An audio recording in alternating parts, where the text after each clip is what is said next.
ରତ୍ନଭଣ୍ଡାରରେ ଲାଗିଲା ସିସିଟିଭି। ପୂର୍ବରୁ ଖୋଲାଯାଇଥିବା ରତ୍ନଭଣ୍ଡାରରେ ରହିଥିଲା ବିରାଟ ବଡ଼ ସୁଡ଼ଙ୍ଗ। ସୁଡ଼ଙ୍ଗ ଭିତରେ ରହିଛନ୍ତି ଅନେକ ଜୀବଜନ୍ତୁ ଏବଂ ବିଷାକ୍ତ ସାପ।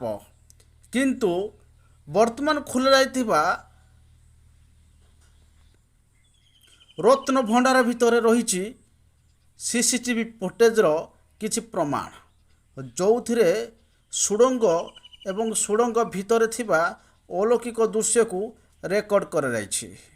ସୁଡ଼ଙ୍ଗ ଭିତରେ ଖାଲି ବିଷାକ୍ତ ସାପ ନାହାନ୍ତି, ବରଂ ଅନେକ ଛୋଟ ବଡ଼ ଜୀବଜନ୍ତୁ ମଧ୍ୟ ରହିଛନ୍ତି ଏବଂ ସୁଡ଼ଙ୍ଗ ଭିତରେ ଶହ ଶହ ଶବ୍ଦରେ କମ୍ପି ଉଠେ।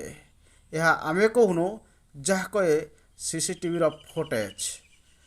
ତ 11 ଜଣିଆ ଟିମ୍ ବ୍ୟତୀତ ରତ୍ନଭଣ୍ଡାର ଭିତରକୁ ଯାଇଥିବା ଟେକ୍ନିସିଆନ୍ ମାନେ ମଧ୍ୟ କହନ୍ତି ଯେ ସୁଡ଼ଙ୍ଗ ଭିତରେ ରହିଛି ଅଲୌକିକ ଶକ୍ତି, ଯାହାକୁ ସାଧାରଣ ଲୋକ ଖାଲି ଆଖିରେ ଦେଖିପାରିବେ ନାହିଁ।